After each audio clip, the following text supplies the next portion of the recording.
Hi students, in previous lecture we have studied about half-wave rectifier, how it performs with R load, resistive and inductive load and RLE load.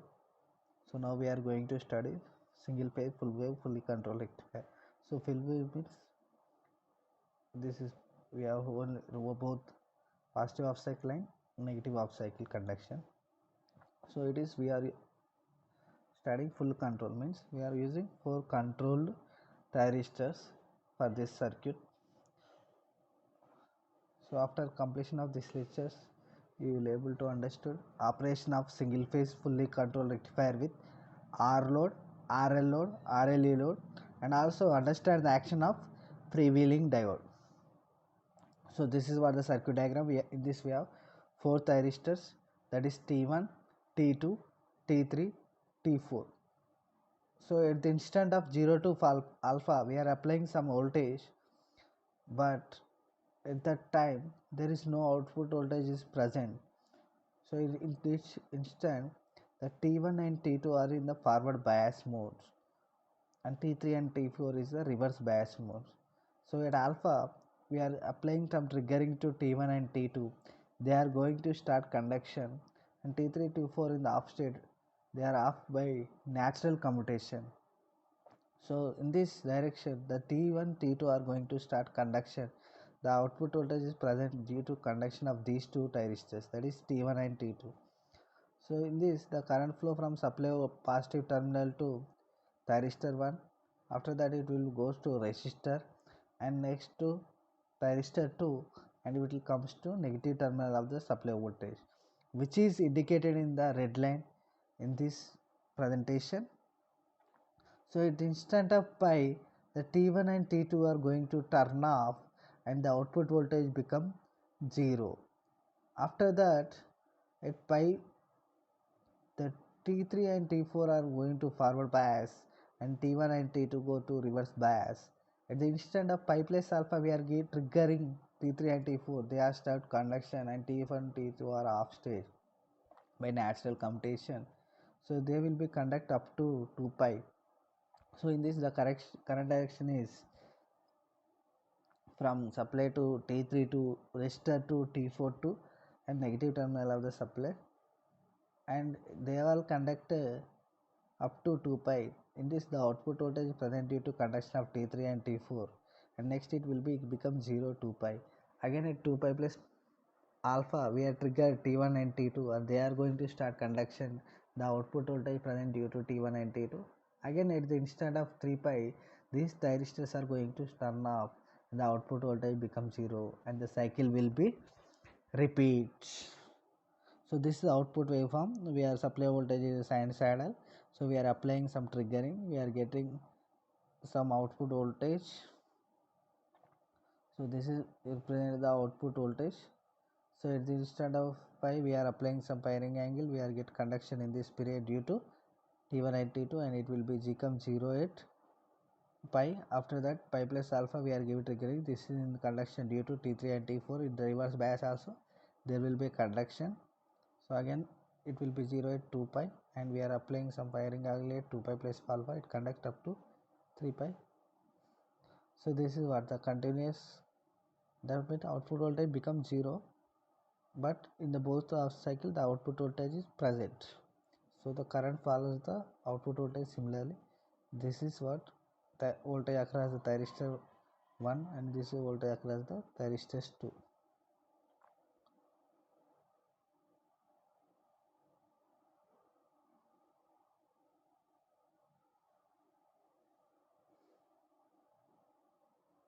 This is what.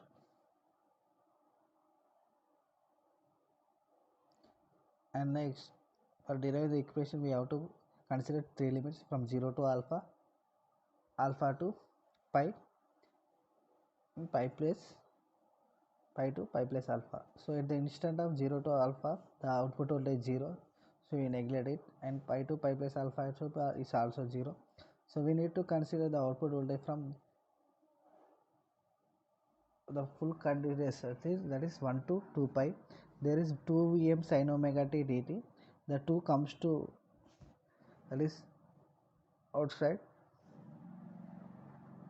So VDC equal to 2 pi integration alpha 2 pi Vm sin omega t. So the integration of sin omega t is minus cos omega t. So by applying limits, upper limit minus lower limit, we get VDC is equal to Vm by pi minus cos pi plus cos alpha. That is, you already know cos pi is minus 1. So from that we are getting output voltage equal Vm by pi 1 plus cos alpha. For this is for discontinuous mode of operation. And you observe here, so in after rectifier the output voltage Vm by 2 pi 1 plus cos alpha. Here the output voltage is Vm by pi 1 plus cos alpha. So this is next we are going to start with RLO. The operation will be similar. So we are applying in terms of getting at alpha, but at the instant the inductor starts stores energy, and it's opposite. It doesn't allow the voltage become 0 at pi. In the resistive load, the voltage output voltage become 0 at pi when T1 T2 are in the off.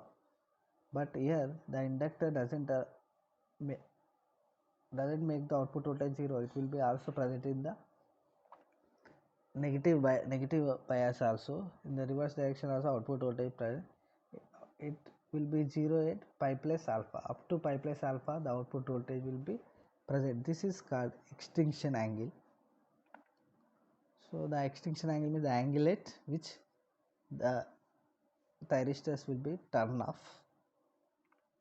So and then next at pi plus alpha T3 and T4 are triggered and T1 T2 off. So in this time also the inductor starts to store energy during the conduction. So the output voltage doesn't become 0 at 2 pi. So it will be present in the reverse direction, negative bias also. So this is what the waveforms we are observe here. Due to presence of large inductors, the current will be continuous and the voltage will be 0. It will be not 0 at pi.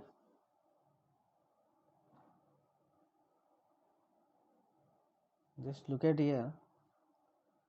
So in the resistive load, this is what it will be 0, but here it will be present in the negative up to pi plus alpha. This is what due to T1 and T2. Again at that instant the T3 and T4 are in the conduction. The output voltage is present. So there is the output voltage is continuous, and with respect to that the current will be continuous due to presence of this large inductor. So the inductance makes current continuous, means almost constant. It is a ripple free. We are getting constant output voltage. Just observe here. This is what you get.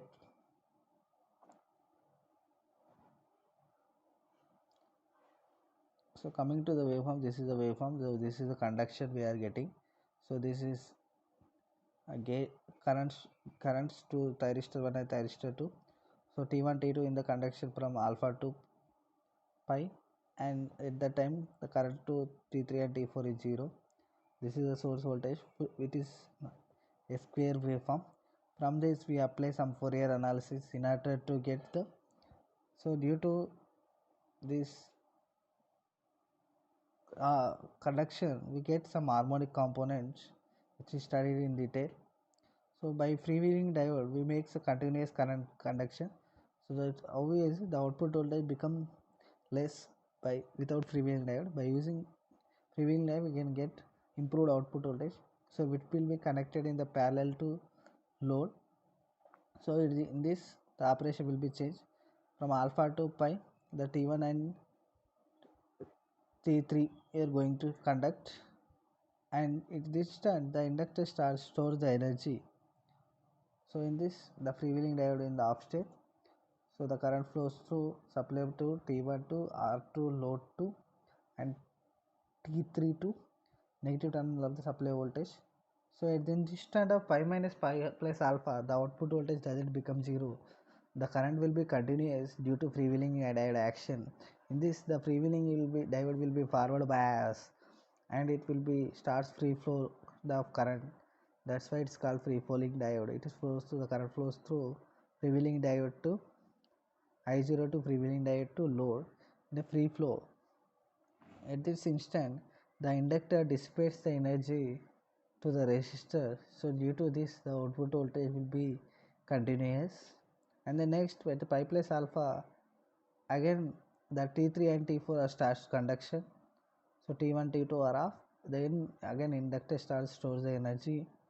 After that at the instant of 2 pi, this freewheeling diode will be forward bias and it will be starts conduction, and the current flow in a free way to diode to load, and inductor dissipates the energy to resistor. There will be current will be continuous, the output voltage will be become.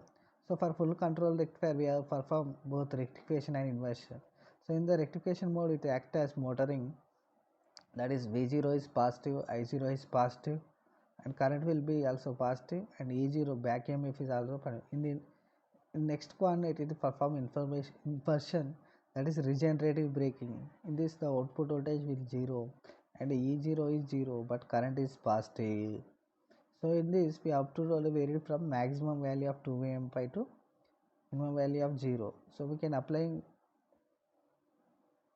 some using large inductor we make continuous current, that Vrms equal to Vm by root 2 1 by pi minus alpha plus sine 2 alpha by 2 whole to the power of 1 by 2. This is the formula for RMS value of voltage for full control rectifier.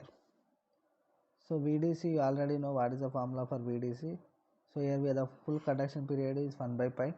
The limits are alpha to pi plus alpha Vm sin omega t. So by simplifying this we get 2 Vm by pi cos alpha. So for continuous conduction the output voltage is increasing. For discontinuous conduction what is the output voltage? Vm by pi 1 plus cos alpha, but here the output voltage is 2 Vm by cos alpha. So by using freewheeling diode the output voltage will become high, and this power factor also improved. So this is what observe the control characteristics for R half control, it will be 0 at pi, but the fully controlled converter is also perform in the negative direction also. The reverse bias also there is will a conduction will be there. So analysis of input current. So by applying Fourier series, in this we are getting some distortion factor, that is called harmonic factor, which is the ratio of fundamental harmonic component to the fundamental component, that is 2 root 2 pi by id into n. From simplifying this, the RMS value of the fundamental current is given as is1 equal to 0.9 id, which is distortion factor. So power factor is a product of distortion factor and displacement factor. We discuss what are the distortion factor, displacement factor in the half-wave rectifier, and power factor also given by kW by kVA from power track, that is active power by apparent power. So this is what the input curve. This is input waveform is square wave. In this bridge curve we observe that this is the harmonic components which represents single harmonic, third harmonic, fifth harmonic, and seventh harmonic, ninth harmonic. This is the harmonic components. Due to this we get some harmonic factor. Next, coming to single phase fully controlled with RLE load. Here the output voltage is not only V0, so it is along with the back EMF which is obtained from the motor drive. So the RLE load means the motor drive which is connected to load, which is RL armature have the resistance and inductor RA and LA. So the output voltage is nothing but V0 is minus EB. So in the positive cycle that same, the conduction is same, but the current is I0 I equal to E0 minus VB by RA. So V is nothing but 2VA by cos alpha minus E naught by. So the RA value we are using in order to obtain I0. So coming to the waveforms, there will be E voltage, back EMF is present in this, which makes the continuous conduction. So it will be represented in the straight line. So you observe here, this is what the E, and it is continuous. So that the T1, T2, the output will be present like this. So back EMF is represented in this RLE. So by this we get continuous conduction and output voltage will be improved for full wave fully controlled rectifier. So remember the formula, practice some questions. We do some tutorial on this. So go through this formula. What is he asking? The rectifier is full wave rectifier. Is given some resistance 15 ohms and we given some supply voltage in the form of Vm sin omega t, and is mentioning the average output voltage 70% of the maximum possible output voltage. So it is asking firing angle, efficiency, ripple factor, output voltage and PIV. So coming by applying formula, we 0.5 1 plus cos alpha we get 70% means that is 0.7, then we get some firing angle. So by using firing angle find out VRMS equal Vm by 2 root 2 pi pi minus alpha sin 2 alpha by 2 under root. From that we are get VRMS. So IRMS equal to VRMS by R is given as 15 ohms. After that find out IS, that is Vs by R. From the after that find out efficiency fixed. So in this input is AC and output is DC. So PAC by PDC by PAC is given as efficiency. After that find out the form factor. Form factor is nothing but RMS value of the voltage to average value of the voltage, and ripple factor is under root of form factor square minus 1. So PIV is the maximum reverse voltage that can withstand in the reverse bias mode. So you practice this problem. So in this you have to practice how it is from single phase full wave rectifier with R load, RL load and RLE load, and remember the necessary equation for solving more number of problems. This is what you have to observe the riff of how we are changing with R load and RL load. By RL load, how we are getting in the voltage in the negative of cycles also you have to understand the concept. If you understood this concept, it will be very easy. So these are the important questions. You have to practice these questions. Thank you.